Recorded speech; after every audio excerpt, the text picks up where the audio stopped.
নমস্কার দর্শক বন্ধুরা, আপনারা দেখছেন বেঙ্গলি নিউজ লাইভ 24। আজ 8ই এপ্রিল 2026 বুধবার। চলুন শুরু করা যাক আজকের দিনের দেশ বিদেশের গুরুত্বপূর্ণ সব খবর। সঙ্গে থাকছে পশ্চিমবঙ্গের রাজনীতির বিশেষ আপডেট। শিরোনাম খবর: ইরান, ইসরায়েল ও আমেরিকা সংঘাতে উত্তেজনা চরমে, বিমান ভাড়া বাড়াল এয়ার ইন্ডিয়া। আরবিআই আজ জানাবে বড় সিদ্ধান্ত। দেশজুড়ে ঝড় বৃষ্টির সতর্কতা। পশ্চিমবঙ্গে ভোটের আগে রাজনৈতিক উত্তাপ তুঙ্গে। আন্তর্জাতিক খবর: ইরান, ইসরায়েল ও আমেরিকার মধ্যে চলমান সংঘাত ক্রমশ ভয়াবহ আকার নিচ্ছে। আমেরিকার তরফে কড়া হুঁশিয়ারি দেওয়া হয়েছে, আর ইরানও পাল্টা জবাব দিচ্ছে। পরিস্থিতি এমন জায়গায় পৌঁছেছে যে বিশ্বজুড়ে তৃতীয় বিশ্বযুদ্ধের আশঙ্কা তৈরি হয়েছে। ভারত সরকার ইরানে থাকা ভারতীয়দের জন্য জরুরি সতর্কতা জারি করেছে। আগামী 48 ঘণ্টা বাড়ির বাইরে না বেরোনোর পরামর্শ দেওয়া হয়েছে।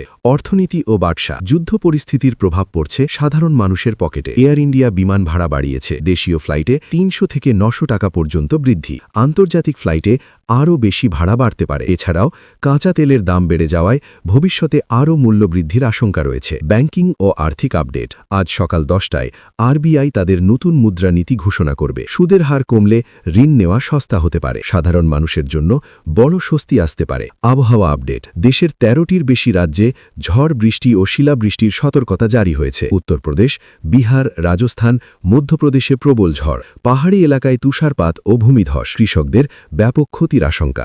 দেশের অন্যান্য বড় খবর: দিল্লিতে আইপিএল ম্যাচের জন্য ট্রাফিক ডাইভারশন। বিহারে নতুন সরকার গঠনের প্রস্তুতি। রাজস্থানে এলপিজি গ্যাসের সংকট। সুপ্রিম কোর্ট বলেছে ব্যাংক অ্যাকাউন্ট ফ্রড ঘোষণার আগে নোটিশ জরুরি। পশ্চিমবঙ্গের রাজনীতি: এবার আসি পশ্চিমবঙ্গের রাজনৈতিক খবরে। বিধানসভা ভোটের আগে তীব্র রাজনৈতিক লড়াই। কংগ্রেস তাদের ইস্তেহারে ঘোষণা করেছে মহিলাদের প্রতি মাসে 2000 টাকা ভাতা, কৃষকদের বার্ষিক আর্থিক সহায়তা 1 লক্ষ টাকা পর্যন্ত, বিনামূল্যে চিকিৎসা। শাসক দল ও বিরোধীদের মধ্যে বাকযুদ্ধ আরও তীব্র হয়েছে।